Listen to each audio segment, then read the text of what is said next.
بسم اللہ الرحمن الرحیم وبہ نستعین انہ خیر ناصر و معین وصلی اللہ علی محمد وآلہ الطاہرین۔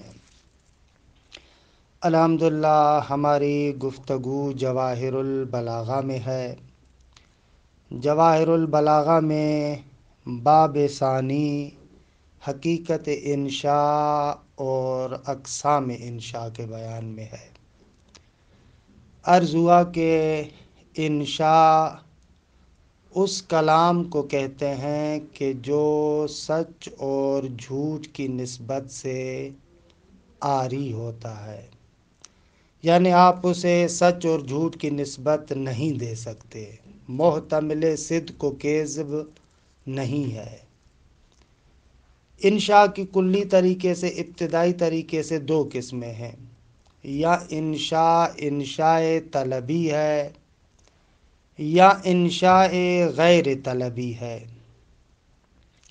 انشاء غیر طلبی یعنی مقصد یہ نہیں ہے کہ کسی چیز کو طلب کیا جائے، نہ، بلکہ ایک لحاظ سے آپ کہہ سکتے ہیں کہ انسان یہاں پر اپنے احساسات اور جذبات کا اظہار کرتا ہے، جیسے مثلا مدح و ذم۔ یہاں پر آپ کسی شے کو طلب نہیں کر رہے، بلکہ اپنے احساس اور جذبات کا اظہار کر رہے ہیں۔ یا مثلا جیسے تعجب ہے کہ تعجب کے صیغے سے بھی مراد یہ نہیں ہے کہ میں اپنے تعجب کی خبر دے رہا ہوں، نہ، بلکہ اس صیغے کے ذریعے سے اپنے تعجب کا اظہار ہے، خبر نہیں ہے، اظہار تعجب ہے۔ کیف تکفرون باللہ، عجیب بات ہے، یہ کیسے بھلا لوگ خدا کا انکار کرتے ہیں، جب کہ وَكُنْتُمْ أَمْوَاتًا فَأَحْيَاكُمْ، تم لوگ تو کچھ بھی نہیں تھے، ایک معمولی سا نجس قطرہ تھے، لیکن تم کو زندہ بنایا، انسان بنایا، پھر بھی اس خالق کا انکار کرتے ہو، واقعاً تعجب کی بات ہے۔ کیف تکفرون باللہ، یہ والا احساس درست۔ اور ایک ہمارے پاس طلب انشاء طلبی ہے کہ انشاء طلبی کے اندر کسی مطلوب کو آپ چاہتے ہیں، کسی شے کو طلب کرتے ہیں، اذن یتضح ان الانشاء الطلبی هو الذی یستدعی مطلوبا، یہاں تک پہنچے تھے کہ پس نتیجہ یہ ہوا کہ انشاء طلبی وہ ہے کہ جو مطلوب کی استدعا کرتی ہے، مطلوب کو چاہتی ہے۔ وَيُشْتَرَطُ فِي صِحَّةِ الطَّلَبِ أَن يَكُونَ الْمَطْلُوبُ غَيْرَ حَاصِلٍ فِي اعْتِقَادِ الْمُتَكَلِّمِ وقت الطلب، اگر طلب کے صحیح ہونے میں شرط ہے کہ وہ مطلوب طلب کے وقت متکلم کی نگاہ میں حاصل نہیں ہونا چاہیے۔ اچھا، متکلم کی نگاہ کی قید اس لیے لگا رہے ہیں کہ کبھی کبھار یوں ہوتا ہے کہ واقع اور نفس الامر میں وہ شے موجود ہے لیکن متکلم کو پتہ نہیں، لہذا کہتا ہے کہ فلاں کام کرو، کہتے یہ بھی طلب ہے۔ وَإِنِ اسْتُعْمِلَتْ صِيَغُ الطَّلَبِ لِمَطْلُوبٍ حَاصِلٍ بِزَعْمِ الطَّالِبِ امتنع اجراؤها علی معانیها الحقیقیہ، کہتے اگر صیغہ طلب کو استعمال کیا جائے اس مقام پر کہ جہاں پر طلب کرنے والے کے گمان کے مطابق مطلوب حاصل ہے، وہاں پر بھی اگر صیغہ طلب کو استعمال کیا جاتا ہے تو پھر معنی حقیقی مراد نہیں ہوگی، وہاں پر معنی حقیقی مراد نہیں ہوگی۔ وَإِنْ اُسْتُعْمِلَتْ صِيَغُ الطَّلَبِ لِمَطْلُوبٍ کے حاصل بِزَعْمِ طالب، اگر طلب کے صیغوں کو استعمال کیا جائے اس مطلوب کے لیے کہ جو طالب کے گمان کے مطابق حاصل ہے، تو امتنع اجراؤها علی معانی الحقیقیہ، تو وہاں پر آپ صیغ طلب کو معنی حقیقی میں استعمال نہیں کر رہے، دیکھیے وہ معنی مراد نہیں ہو سکتا۔ وَيَتَوَلَّدُ مِن تِلْكَ الصِّيَغِ مَا يُنَاسِبُ الْمَقَامِ، تو پھر ان صیغوں سے متولد ہوگی، جنم لے گی، ما وہ معنی کہ يُنَاسِبُ الْمَقَامَ جو مقام کے مناسب ہے، کہ ابھی عرض کریں گے۔ كَالتَّحْدِيدِ فِي قَوْلِهِ تعالی، جیسے تحدید پروردگار عالم کے اس قول میں کہ اعملوا ما شئتم، جاؤ جو کرنا ہے وہ کر لو۔ ہم کہتے ہیں نا کبھی کبھار کسی کو غصے میں، وہ کہتا ہے میں یہ کر لوں گا یہ کر لوں گا، تو آپ کہتے ہیں کہ جاؤ جو تو نے اکھاڑنا ہے وہ اکھاڑ لو، جو کرنا ہے تو نے جا کر لو۔ وہ مقصد یہ نہیں ہے کہ تم جاؤ اور جا کر اس کام کو انجام دو، یعنی دھمکی ہے کرو تو میں تمہیں دیکھ لوں گا۔ اب یہاں پر بھی ایسے ہی ہے، کرینہ ہے انہو بما تعملون بصیر، یہ کرینہ ہے کہ مقصود یہ نہیں ہے کہ تم لوگ وہ کام کرو، خدا کی مخالفت کرتے ہو، اس کی باتوں کو نہیں مانتے، جاؤ کر لو دیکھ لوں گا میں تمہیں، ایسے ایسے ایسے ایسے۔ وَأَنْوَاؤُهُ خَمْسَةٌ، اور فرماتے ہیں کہ انشاء طلبی کی 5 قسمیں ہیں، الامر والنہی والاستفہام والتمنی والنداء، وفی هذا الباب 5 مباحث، خوب اس باب میں 5 مباحث ہوں گے۔ خوب، المبحث الاول فی الامر، مبحث اول کیا ہے؟ امر کے بیان میں ہے۔ اچھا، امر کے اندر بہت ہی لطیف نکات ہے، ان مباحث کو ابھی آپ کی خدمت میں عرض کرتے ہیں۔ دیکھیں، امر یعنی طلب الفعل علی وجہ الاستعلاء مع الالزام۔ خوب، امر یعنی کسی سے کسی کام کو طلب کرنا، لیکن علی وجہ الاستعلاء، اپنے آپ کو بڑا سمجھتے ہوئے۔ استعلاء کا معنی طلب علو نہیں ہے، بلکہ استعلاء یعنی اپنے آپ کو بڑا سمجھتے ہوئے، اپنے آپ کو بڑا سمجھتے ہوئے کوئی آپ کسی سے بات کو طلب کرے، البتہ مع الالزام، ساتھ اس کے کہ وہ کام ضرور کرے، اسے کہتے ہیں امر۔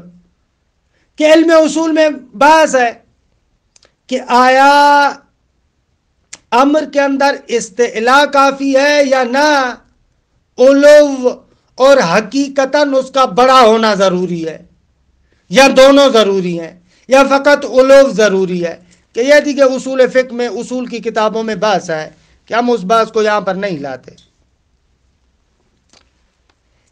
امر کے مقابلے میں دعا ہے کہ دعا میں بھی انسان طلب کرتا ہے، لیکن وہاں پر جو طلب ہوتی ہے وہ تضرع کے ساتھ ہے، زاری کے ساتھ، تضرع کے ساتھ، خشوع کے ساتھ، اپنے آپ کو کمتر سمجھتے ہوئے۔ مثلا ہم خدا سے طلب کرتے ہیں، وہاں پر امر نہیں ہوتا، مگر کون ہے جو خدا کو امر کرے؟ تضرع کے ساتھ، روتے ہوئے ہم خدا سے عرض کرتے ہیں، یہ ہو جائے گی دعا۔ اور ایک شے ہے التماس، کہ وہاں پر بھی طلب الفعل ہے، لیکن ایسی طلب فعل ہے کہ نہ طلب کرنے والا استعلاء کو مد نظر رکھتا ہے، نہ ہی تضرع کو مد نظر رکھتا ہے، کہ ابھی آ رہی ہے وضاحت۔ فرماتے الامر هو طلب الفعل علی وجہ الاستعلاء، اپنے آپ کو بڑا سمجھتے ہوئے انسان فعل کو طلب کرے، مَعَ الزام، ساتھ اس کے کہ اس فعل کو کرنا بھائی ضروری ہے. ہاں. وَلَهُ ثَلَاثُ صِيَاغ، فرماتے ہیں کہ اس کے 3 صیغے ہیں. پہلا فعل الامر، کہ یہاں پر فعل امر سے مراد امر حاضر ہے یا وہ امر کے جو لام کے ساتھ بھی آتا ہے. دیکھیے دونوں مراد ہے.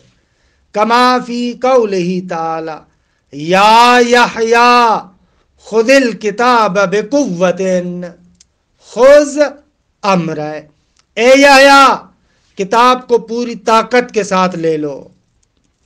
یا جیسے قولہ تعالی لینفق ذو سعۃ من سعتہ، جو صاحب توان ہے، جس کے صحت یعنی جو توانائی رکھتا ہے، یعنی مالی توانائی رکھتا ہے، جو مالی توانائی رکھتا ہے اس کو خرچ کرنا چاہیے. کہ لے ينفق امر کا صیغہ ہے. پس پہلا صیغہ امر فعل امر ہے. 2 اسم و فعل الامر، اسم فعل امر ہے. جیسے علیکم انفسکم، کہ علیکم اسم فعل ہے، یعنی لازم ہے تم پر اپنی خبر گیری کرو، اپنے آپ کو دیکھو. کہ فارسی میں اچھا ایک لفظ کہتے ہیں خودت راباش، اپنے آپ کو دیکھو. دنیا کی غیبتوں کو فلاں نے یوں کیا، فلاں نے یوں کیا، فلاں نے ایسے کیا، دیکھے چھوڑو. علیکم انفسکم، اپنے آپ کو دیکھو، خود اپنے آپ کو دیکھو. لا یضرکم من ضل اذا اہتدیتم، اگر تم ہدایت کی جگہ پر آ گئے، ہدایت پا گئے، تو پھر جو بندہ گمراہ ہوتا ہے دیکھیں اس کی گمراہی تمہیں کوئی ضرر اور نقصان نہیں پہنچائے گی. اپنی بات کرو، وہ کیا کرتا ہے، وہ کیا کرتا ہے، دیکھیں چھوڑو. کہ یہاں پر اس میں فعل امر ہے، کہ یہ بھی وہی امر والا کیا کر رہا ہے، معنی دے رہا ہے. خوب. یا وہ مصدر کے جو نائب فعل امر ہوتا ہے، کبھی کبھار کیا ہے، مصدر فعل امر کا نائب ہوتا ہے. کہ انہوں نے سید الشہداء کے ایک جملے کو پیش کیا ہے، قرآن مجید کی آیت سے بھی آپ آ سکتے ہیں. مثلا جیسے وَبِالْوَالِدَيْنِ احسانا، کہ یہاں پر احسانا مصدر ہے جو قائم مقام فعل امر ہے. اصل میں احسنوا الی الوالدین احسانا، احسنوا فعل امر تھا، اس کو حذف کر دیا اور احسانا مصدر فعل امر کی جگہ پر ہے. درست ہے. یا مثلا ایک اور آیت کریمہ سورہ محمد صلی اللہ علیہ وآلہ وسلم میں وَإِذَا لَقِيتُمُ الَّذِينَ كَفَرُوا فَضَرْبَ الرِّقَابِ، جب کفار کے ساتھ تم ملو تو پھر گردنیں اڑا دو. یعنی فضرب الرقاب یہ مصدر ہے، فعل امر کا قائم مقام ہے، یعنی اضرب الرقاب ضربا، گردنوں کو اڑاؤ جیسے گردنوں کو اڑانے کا حق ہے. یا جیسے ہماری کتاب کے اندر مثال کما فی قول ابی عبداللہ الحسین علیہ السلام، کہ مولا فرماتے ہیں صبرن بن الکرام، یعنی اصبروا صبرن بن الکرام، اے کریم لوگوں کی اولادو صبر کرو جیسے صبر کرنے کا حق ہے. فمل موت الا قنطرہ، موت کیا ہے، ایک پل ہے. کہ یعبر بکم عن البؤس والضراء، جو پل تم کو عبور کرواتا ہے مشکلات سے، بؤس و ضراء یعنی مشکلات، تکلیفیں، تکلیفوں سے تمہیں عبور کراتا ہے. الی الجنان الواسعہ، بڑے بڑے باغات کی طرف، والنعیم الدائمہ، اور دائمی اور ابدی نعمتوں کی طرف. لہذا صبرن بن الکرام. خوب. ایک اور مورد بھی ہے کہ جس کو اگر ذکر کرتے تو اچھا تھا. کبھی کبھار جملہ خبریہ سے بھی امر کا معنی لیا جاتا ہے. مثلا جیسے قرآن مجید کی آیت ہے سورہ بقرہ میں کہ والوالدات یرضعن اولادہن حولین کاملین، کہ یہاں پر جملہ خبریہ ہے لیکن معنی خبری سے خارج ہے، امر کا معنی دے رہا ہے، یعنی اپنی اولادوں کو 2 سالوں تک دودھ دو. والوالدات یرضعن اولادہن حولین کاملین لمن اراد ان یتم الرضاعہ، کہ اس کو ذکر نہیں کیا انہوں نے. وقد تخرج صیغۃ الامر عن معناها الاصلی، کبھی کبھار کیا ہوتا ہے صیغہ امر اپنے اصلی معنی سے خارج ہو جاتا ہے. اصلی معنی کیا تھا؟ وَهُوَ الطَّلَبُ مَعَ الْإِسْتِعْلَاءِ وَالْإِلْزَامِ، اصلی معنی یہ تھا اپنے آپ کو بڑا سمجھتے ہوئے طلب کرنا، حالانکہ الزام کے ساتھ کہ لازم ہے تمہیں یہ کام کرنا. وَقَدْ تَخْرُجُ صِيغَةُ الْأَمْرِ عَنْ مَعْنَاهَا الْأَصْلِي إِلَى مَعَانٍ أُخْرَى، دوسری معناؤں کی طرف خارج ہوتا ہے کہ تُسْتَفَادُ مِنْ سِيَاقِ الْكَلَامِ، کہ وہ دوسرے معانی سیاق کلام سے سمجھ میں آتے ہیں. وَقَرَائِنِ الْأَحْوَالِ، خوب جو قرائن ہیں احوالات وغیرہ کے جو قرائن ہیں ان سے سمجھ میں آتے ہیں وہ دوسرے معانی. کہ منہا، ان میں سے ایک معنی الدعا، دعا یعنی طلب ہے لیکن علی سبیل التضرع، زاری کرتے ہوئے خضوع کرتے ہوئے، وہاں پر دعا ہے.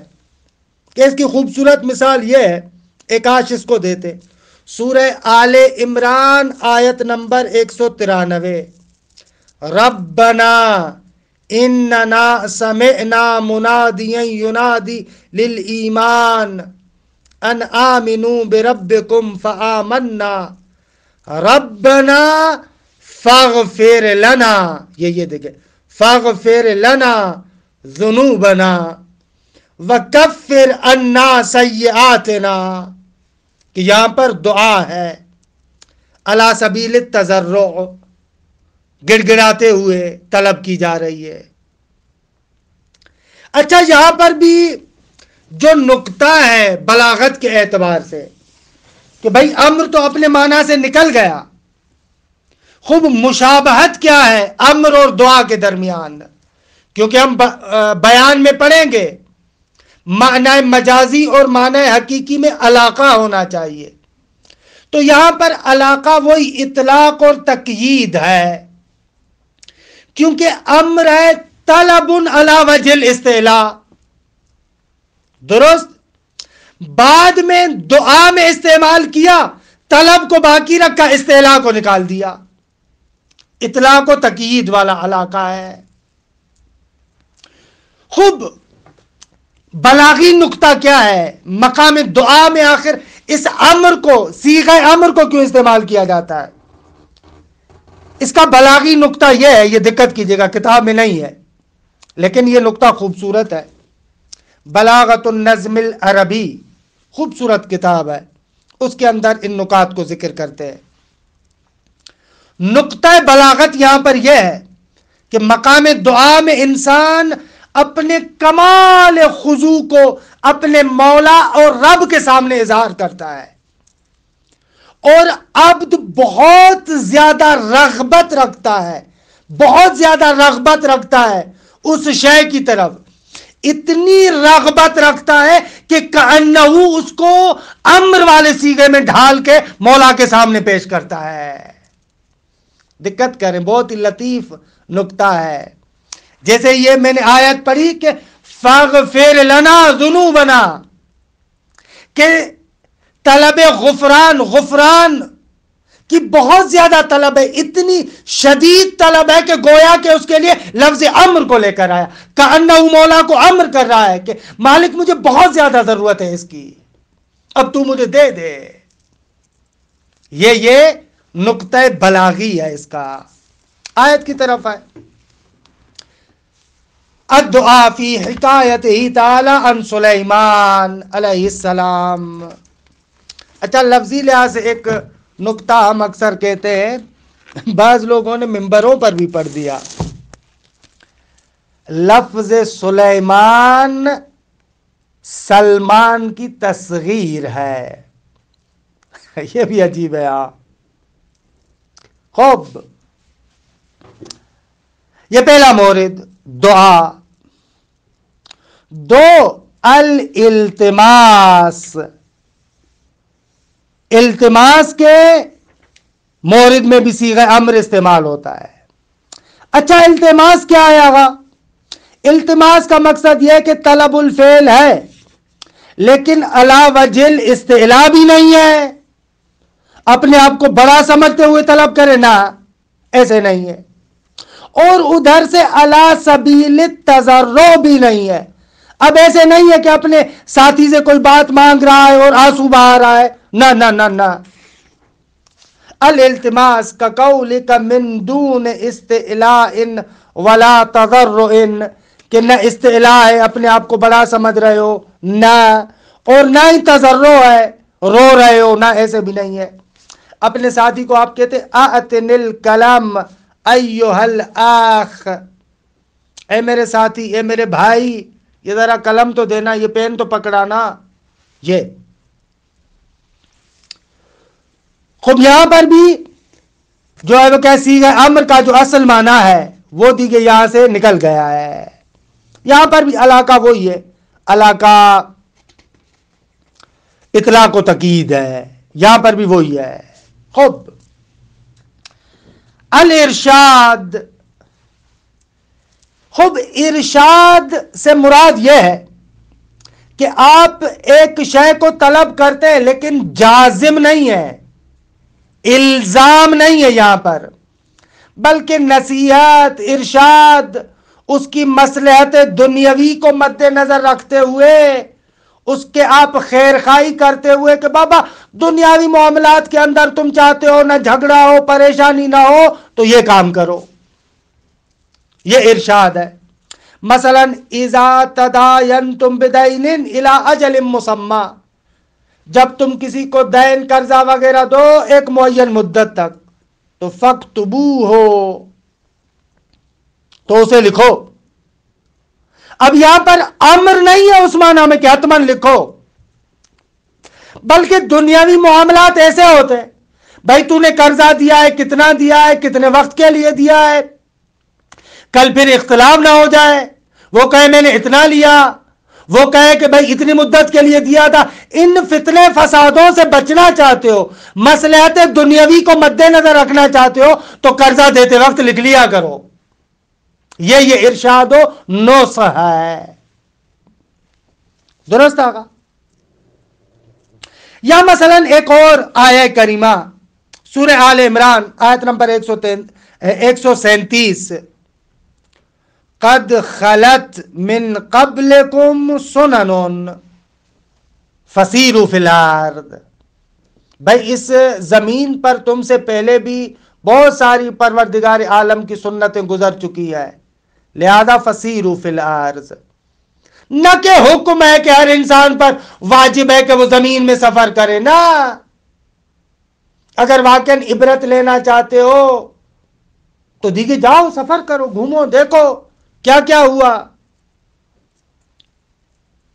یا مثلا امام صادق علیہ السلام کی ایک وصیت ہے عبداللہ ابن جندب کو، یبن جندب سل من قطعک وَأَأْتِ مَنْ حَرَمَكَ وَأَحْسِنْ إِلَى مَنْ أَسَاءَ إِلَيْكَ، تحف العقول، کہ یہاں پر بھی وہی ارشاد و نصح ہے۔ اے ابن جندب، جو تمہارے ساتھ قطع احرامی کرے تم اس کے ساتھ صلہ احرامی کرو، جو تمہیں محروم کرے اس کو بھی عطا کرو، جو تمہارے ساتھ اچھا نہیں چلتا تم اس کے ساتھ بھی اچھا چلو۔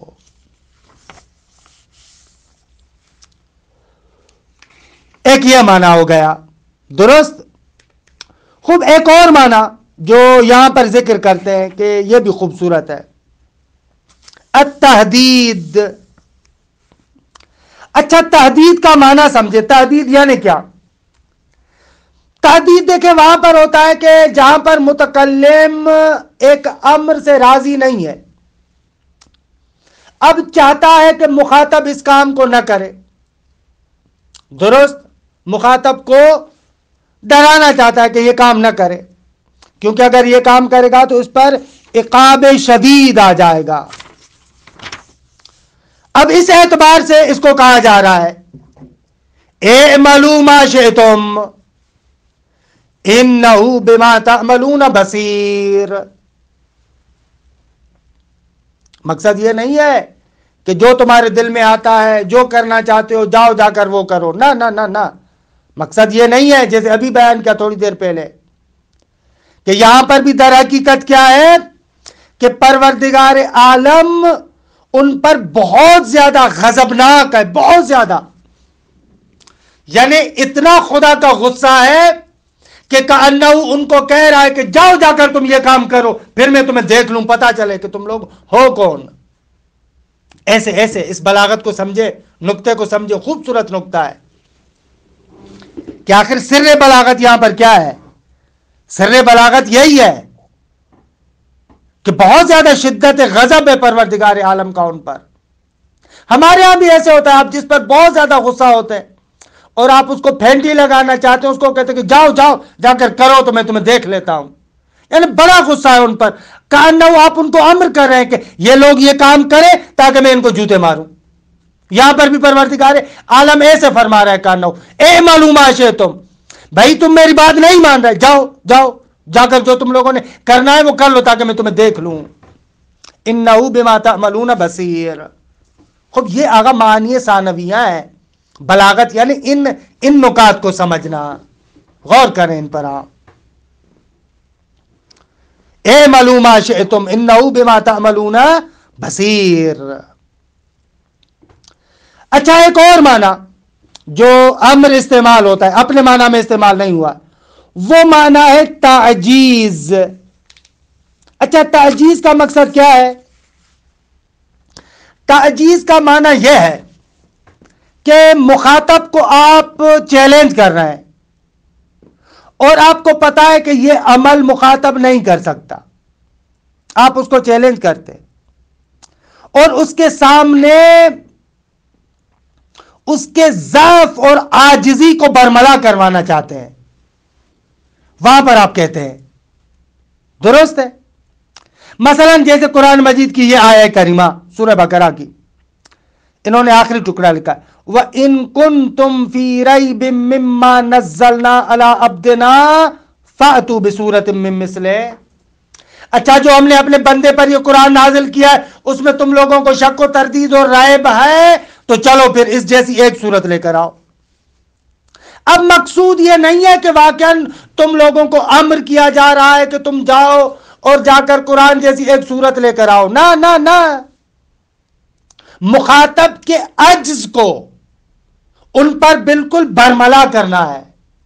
نہیں کر سکتے تم لوگ. دوسرے لفظوں میں یہاں پر جو سر بلاغت ہے وہ یہ نقطہ ہے کہ ان کے سامنے ان کی عاجزی کو بالکل برملا کرے تاکہ وہ جو تحدی اور چیلنج ہے باقاعدہ طریقے سے روشن ہو سکے سامنے.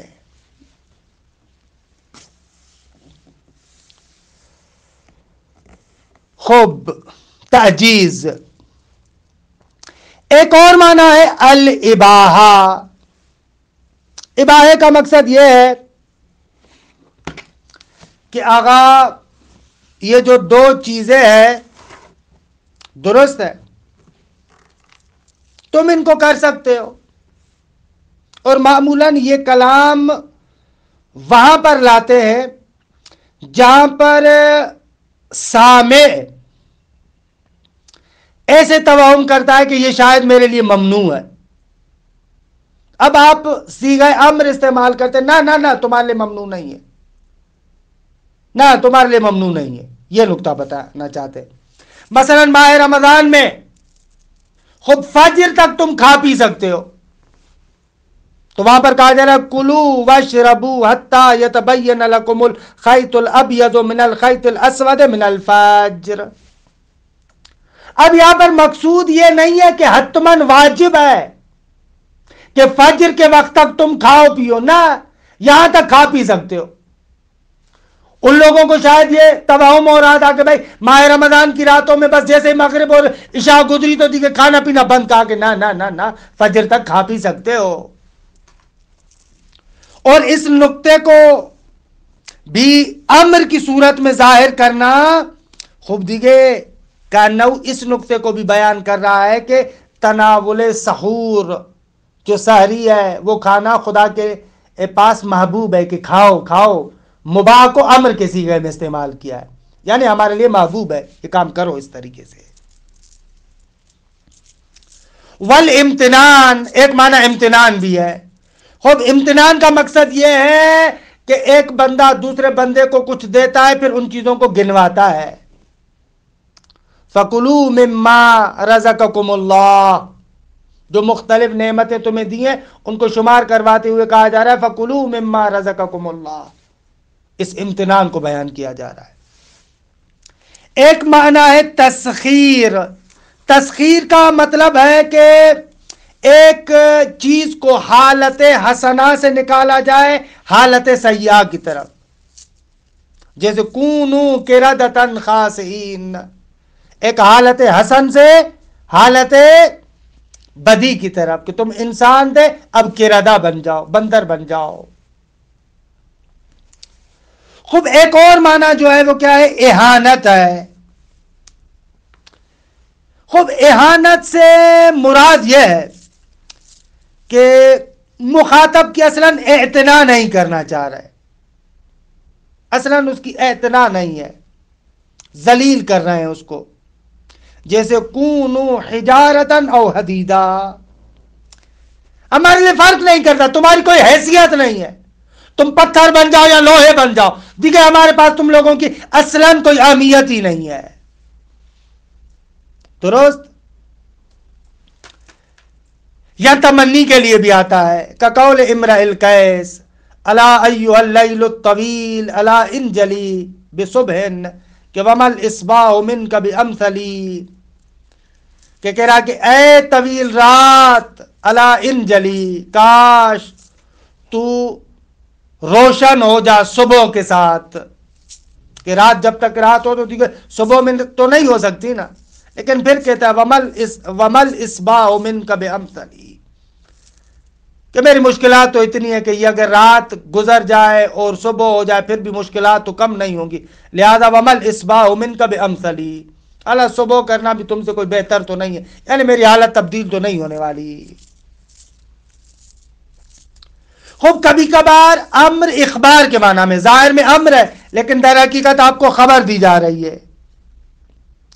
من کذب علی متعمدا فلیتبوأ مقعدہ من النار، مقعد اس جگہ کو نہیں کہتے، بیٹھنے کی جگہ کو کہتے ہیں، اور اس چیز کا معنی جو انسان کی مقعد ہے وہ تا کے ساتھ ہوتی ہے، تا کے بغیر ہو یعنی وہ بیٹھنے کی جگہ۔ من کذب علی متعمدا، جو جان بوجھ کر مجھ پر جھوٹ باندھے، فلیتبوأ، کہ یہاں پر امر اس معنی میں نہیں ہے بلکہ خبر دی جا رہی ہے کہ پھر اس کا ٹھکانہ جہنم ہے، یہ خبر دینا چاہ رہے ہیں، یہ خبر دی جا رہی ہے۔ التسویہ، خوب تسویہ کہاں پر استعمال ہوتا ہے؟ تسویہ وہاں پر استعمال ہوتا ہے مخاطب توہم کرتا ہے کہ ان دو امروں میں سے ایک امر دوسرے پر رجحان رکھتا ہے، اس کے مقابلے میں اس تسویہ کو استعمال کیا جاتا ہے۔ فَاصْبِرُوا أَوْ لَا تَصْبِرُوا، دیکھیں برابر ہے، یہ نہ سمجھو کہ تم صبر کر لو گے تو تمہارے لیے فائدہ مند ہے، نہ نہ نہ، فَاصْبِرُوا أَوْ لَا تَصْبِرُوا، دیکھیں ہچی۔ التخییر، کہ تخییر اور اباحے میں فرق یہ ہے کہ اباحے میں جم کرنا ممکن ہے اور تخییر میں جم ممکن نہیں ہے۔ تزوج ہندن او اختہا، چاہے ہند کے ساتھ شادی کرو یا اس کی بہن کے ساتھ شادی کرو، تخییر ہے تمہیں۔ تأدیب، کہ تخییر کی ایک اور خوبصورت مثال سورہ مزمل میں، قم اللیل الا قلیلا نصفہ او انقص منہ قلیلا او زد علیہ، کہ دیکھیں واقعاً تخییر کی خوبصورت مثال ہے۔ قم اللیل الا قلیلا، حالا وہ قلیلا کیا ہے؟ نصفہ او انقص منہ قلیلا او زد علیہ، یا اس کا آدھا، یا آدھے سے تھوڑا سا کم، یا آدھے سے تھوڑا سا زیادہ۔ التعدیب، تعدیب کے لیے بھی امر کو استعمال کرتے ہیں، کقول الاب لابنہ کل مما یلیک، وہ کھانے پر جب بیٹھو جو چیز تمہارے سامنے ہے اس کو کھاؤ، ادھر ادھر ہاتھ نہ بڑھاؤ۔ اور اسی طریقے سے تعجب او تعجیب، تعجب خود تعجب کرنا، تعجیب دوسرے کو تعجب میں ڈالنا، کقولہ تعالی انظر کیف ضربوا لک الامثال، دیکھو تو صحیح، تعجب کی بات نہیں ہے، یہ کیسی کیسی مثالیں لے کر آ رہا ہے۔ اب خدا کے لیے تعجب تو نہیں ہے، وہاں پر تعجیب ہی ہوگا۔ الی غیر ذلک من معان اخری، کہ اس کے علاوہ بھی اور بہت ساری معانی ہے کہ لیست علی سبیل الحصر، ذوق چاہیے، بل ہناک معان کثیرہ تستفاد من قرائن الاحوال وتبادر المعنی وسیاق الکلام، اور بھی کافی سارے معانی ہیں جو مختلف قرائن سے پتہ چلتے ہیں، تبادر، سیاق کلام، اس کو مد نظر رکھیں، وہاں سے وہ معانی آپ کو سمجھ میں آتے ہیں کہ دیکھیے ہر جگہ پر آپ کو پھر دیکھنا پڑے گا۔ بہت سارے نکات ہم نے آپ کی خدمت میں عرض کیے، لیکن اس کے علاوہ بھی ہو سکتے ہیں مقامات۔ مثلا ہم آپ کو مشورہ دیں گے کہ اسالیب المعانی فی القرآن، سید جعفر بزرگوار کی کتاب لکھی ہوئی ہے کہ الحق والانصاف، قرآن مجید کی آیات اور ائمہ اطہار کے فرامین کے لحاظ سے بھی واقعاً ایک جامع کتاب ہے۔ مثلا ایک اور مورد آپ کو بتاؤں، خبر کے لیے بھی آتا ہے، مثلا جیسے یہ آیہ کریمہ ہے سورہ عنکبوت کی 12 نمبر آیت، وقال الذین کفروا للذین آمنوا اتبعوا سبیلنا ولنحمل خطایاکم، کفار مومنین کو کہتے ہیں کہ آپ ہمارے راستے پر آ جائیں، تو ولنحمل، کہ یہاں پر امر ہے لیکن خبر کے معنی میں ہے، ولنحمل خطایاکم، بھائی تمہاری اشتباہات وغیرہ تھی کہ ہماری گردن پر، یعنی کہنے کا مقصد یہ ہے کہ انہم سیحملون خطایاکم، ایسے ایسے۔ اور بھی اس کے علاوہ بھی اور بہت سارے موارد ہیں آگا، اعتبار کے لیے آتا ہے، اکرام کے لیے آتا ہے، تلہف و تحسیر کے لیے آتا ہے، مشورہ کے لیے آتا ہے، دوام کے لیے، ندب کے لیے، احتکار کے لیے، انعام کے لیے، تکذیب کے لیے، تمییز کے لیے، کہ خود اس اسالیب المعانی فی القرآن کے اندر آقا جعفر نے 30 معانی کو ذکر کیا ہے، کہ دیکھیے اور بھی لطیف مباحث انہوں نے وہاں پر چھیڑے ہیں، کہ دیکھیے ہم ان مباحث کی طرف نہیں جاتے، وقت بھی گزر گیا ہے، انشاءاللہ بحث بعدی بعد نظمی کنیم، جلسے آئندہ۔ وصلی اللہ علی محمد و اہل بیتہ الطیبین الطاہرین۔